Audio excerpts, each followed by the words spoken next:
अयोध्या में जब रामलला विराजे तो पूरी दुनिया ने देखा। प्रधानमंत्री नरेंद्र मोदी ने बड़े भव्य अंदाज में रामलला का स्वागत किया।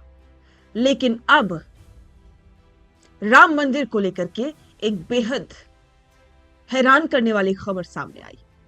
नमस्कार, स्वागत है आप सभी का द फैक्ट इंडिया पर और मैं हूं आपके साथ पूजा जादौन। रामलला के लिए दुनिया भर से लोग दर्शन करने पहुंचे और लाखों करोड़ों का दान करके आते हैं। लेकिन जब राम मंदिर के गर्भगृह से करोड़ों की चोरी हुई तो पूरा देश हैरान रह गया कि आखिरकार कैसे इतनी सिक्योरिटी के बावजूद भी रामलला के गर्भगृह से चोरी हो गई। और अब इस मामले को लेकर के पुलिस ने कार्रवाई की है और इसमें 8 लोगों की गिरफ्तारी हो चुकी है और अब तक 80 लाख कैश बरामद हो चुका है। और इसके अलावा चलिए आपको बताते हैं कि क्या क्या हुआ है। और नैतिक जिम्मेदारी लेते हुए चंपत राय ने भी इस्तीफा दे दिया है। राम जन्मभूमि तीर्थ क्षेत्र ट्रस्ट के महासचिव चंपत राय और ट्रस्टी डॉक्टर अनिल मिश्र ने नैतिक जिम्मेदारी लेते हुए अपने पदों से इस्तीफा दे दिया। आखिर रामलला के दरबार में ये लंका कांड कैसे हुआ, ये सवाल सबसे बड़ा है। राम मंदिर में चढ़ावे की ये चोरी किसी अनाड़ी ने नहीं बल्कि बेहद सुनियोजित तरीके से की जा रही थी। मंदिर के दान पात्रों को खोलने के बाद नकदी को बेसमेंट में स्थित गणना कक्ष में लाया जाता था। नोटों की गिनती के दौरान कुछ कर्मचारी चालाकी से नोटों की गड्डियां अलग कर देते थे। इस काली करतूत को छुपाने के लिए कई बार सीसीटीवी कैमरों को बाकायदा ढक दिया जाता था ताकि कोई सबूत ना बचे।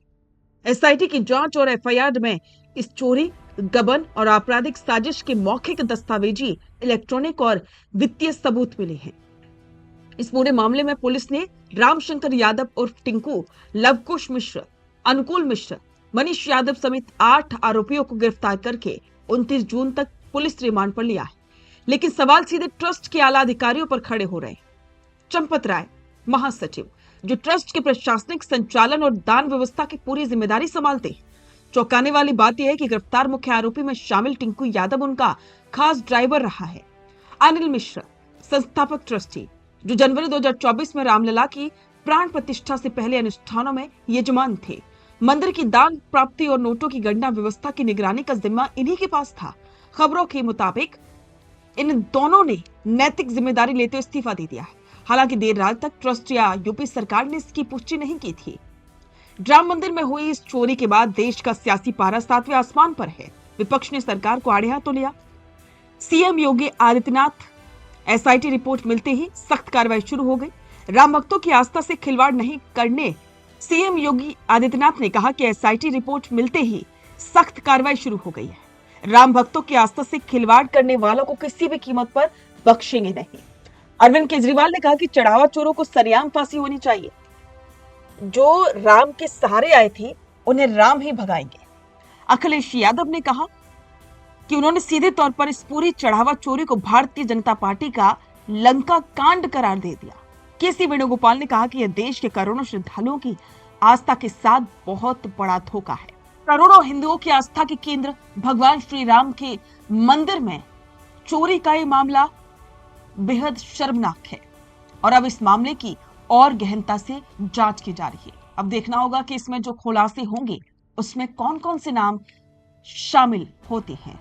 इस पर तमाम अपडेट्स के लिए बने रहें द फैक्ट इंडिया के साथ और इस खबर पर अपने विचार कमेंट बॉक्स में जरूर साझा करें।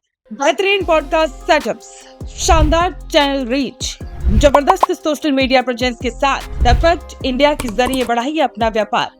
न्यूज वीडियोस में एलबेंट हो या फिर हर न्यूज की शुरुआत में हो आपके एड्स, फेसबुक पर आपके बिजनेस प्रमोशन वीडियोस और ग्राफिक्स हो या फिर इंस्टाग्राम पर कोलैबोरेशन के साथ रील्स, सब कुछ मिलेगा आपको द फैक्ट इंडिया पर। तो आज ही डीएम करें इंस्टाग्राम पर, व्हाट्सएप के नंबरों पर मैसेज करें और अपने व्यापार को दें ऑर्गेनिक प्रमोशंस की ताकत, सिर्फ द फैक्ट इंडिया न्यूज के साथ।